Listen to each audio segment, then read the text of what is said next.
Skip, are you surprised the Spurs were able to win it without Kawhi? I was shocked, and I'm going to try to be objective about this. Bottom line to what happened last night, the superstar that you said should be MVP that plays for the Houston Rockets, a guy named James Harden, he blew that game more than my Spurs won that game because they stole a game that James Harden should have closed. But the Spurs are a mentally tough basketball team led by a 39-year-old Manu Ginobili and a 5'11" Patty Mills. And as we've seen in the past from James Harden, he's not always the mentally toughest with the chips on the table in big playoff moments, and he unraveled down the stretch, thanks in large part to some shockingly great defense played by one Jonathan Simmons, who often hasn't played very much for my Spurs, but was forced into action last night. But before I continue, allow me to say I'm in a really weird place today emotionally. I am extremely elated from what I saw last night because that was some great playoff basketball. Was that not a sensational game to watch? Probably one of the better games we've had this play. Well, it's got to be the best game we've had this playoff. It was one of the great games of all time, just from a spectator's point of view, because it had such roller coaster emotions. But I'm also extremely deflated because without Kawhi Leonard, and I don't think he's going to be able to play the next game, or even if he plays, he's going to be limited. And by the way, I'm much more fearful about his knee than about his ankle, but I'll get into that in a moment because they were icing his knee starting in the second quarter all along through the game. But the point is, I don't know how they're going to win Game 6. I don't know how they're going to win Game 7. And even if they steal one of those games the way they stole the game last night, it's Golden State. And with the limited Kawhi and no Tony Parker, what chance do they have against Golden State? So once again, my bottom line, my takeaway from last night was your man, LeBron James, got another injury break last night because my Spurs at full strength would beat your Cavaliers at full strength in an NBA Finals. I don't care what you say. It's a bad matchup for the Cleveland Cavaliers, but they're going to avoid that matchup now because there's literally, next to no way that my Spurs can get through Golden State with a limited Kawhi and no Tony Parker. Now, back to what happened last night. You realize, as I've told you all year, my Spurs have sort of degenerated in fourth quarters into becoming Kawhi or bust. And it's a dangerous place to be, especially when Kawhi can't go in the fourth quarter. Tried to go. He was limited, couldn't jump off one leg. He couldn't jump the whole night. I've never seen anything quite like it, but obviously he sat the last 4:57 of the fourth quarter and then all of overtime, and the Spurs still stole that game.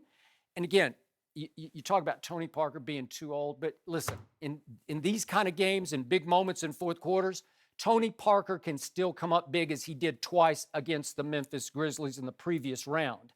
So all of a sudden, I have to sit and watch my Spurs in the fourth quarter go from the 10-minute mark all the way down to the 4-minute mark without scoring a point.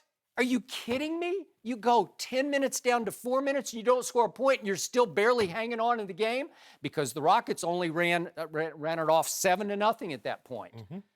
And then into overtime, do you realize that they went, my Spurs, 4 minutes of the 5-minute overtime without scoring a point, and they didn't make their first field goal in overtime until 56 seconds remained, and they won the game? I don't know how. I'm just like rolling on the floor at all the missed shots and the blown opportunities my Spurs had, but it still came down to Manu and Patty, and then ultimately to James Harden. And if you remember going back to 2015, the conference finals against Golden State, James came up small in several of those games. We can talk more about them in a minute.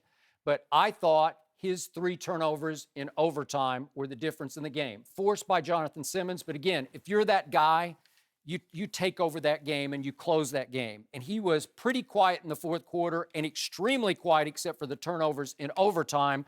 And bottom line, that's why my Spurs won.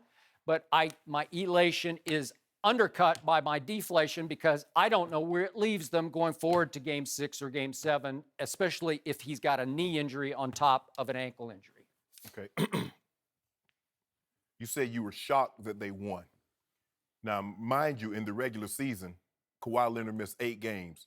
The Spurs were 7-1 in those games in which he did not play. Why are you shocked they they won this These game? are the Houston Rockets in the playoffs, and the Rockets are crazy hot from three as they were once again for 3 quarters last night. Can you name another team other than the Warriors that if they lost their best player, they could beat the 55-win Houston Rockets? If they have Ginobili and Patty Mills, they got a shot because you won't find 2 mentally tougher basketball players than those 2. So are you saying even Kyrie and Kevin Love, if LeBron were to miss the last 4 minutes of... So we're going to do. I'm just asking you, Skip. I'm just asking you. Lord Yes or no? have mercy. Okay, how about this Do here? you remember what happened when the last time Houston played at San Antonio in the regular season? Do you remember what happened in the fourth quarter? Kawhi scored 17 points in the fourth quarter, and James Harden came up smaller than small and got blocked by Kawhi at the end of the game, and it was 17-4, Kawhi versus James Harden in the fourth quarter. That's what happens. Mentally tough versus not mentally tough. Okay. Can you ask? I've got a couple more questions. Just this one. Which one of these guys saved Kawhi's legacy? Was it Danny Green or Manu Ginobili? Oh, we're going back to game I'm 6. just asking you a question, We're Skip. in the NBA championship here, but did help me out here. Did Kawhi play in the fourth quarter and turn it over 3 times in the last 3 minutes, then miss the 3 that would have tied the game? I'm just trying to. That's what LeBron did in Game 6. So you're looking foolish here because Kawhi could not play, and again they're icing his knee in the second quarter. He was laughably bad last night. He could not jump. He would get underneath against Clint Capella and have to do like 4 pump fakes because he was afraid to jump off, I think, his bad knee. Remember, they're Patriots-like. They do not disclose their injuries, and he tried to slough it off. It's the ankle. No, I'm afraid it's a knee on top of an ankle. No, I'm not surprised they won because I've told you this before. It's more Pop's system than Kawhi Leonard. You choose to believe that it's Kawhi. I think it's Pop's system because we've seen guys be in and out no matter who plays. Whether Tim Duncan and Tony Parker and Manu would all sit, somehow this team still finds ways to win ball games. Even when Kawhi sits, they still find ways to win ball games. Help me out. Explain the system to me in the fourth quarter and overtime last night. Explain what the system was doing from the 10-minute mark to the 4-minute mark when they failed to score, or the opening of overtime all the way down to 56 seconds. Help me out. What was the system doing at that point? It's funny. What was it doing? It's funny that you say that because even without Kawhi, they held Houston Rockets in check too in overtime. Even without the 2-time defensive player of the year on the court, somehow they still found a way to shut down and force James Harden into 3 turnovers, forced him to take 2 bad 3-pointers. One, he shot from about 40 feet out. Without the best defensive player on the court, somehow the San Antonio Spurs still prevail. Skip, This is the James Harden we've seen before in the playoffs. No, I know. He's not that guy. No. You kept pushing him for MVP, and I'm thinking, really, James Harden? I thought but all this time you've been telling me it's a regular season award. Now you want to go back and say it's a playoff award.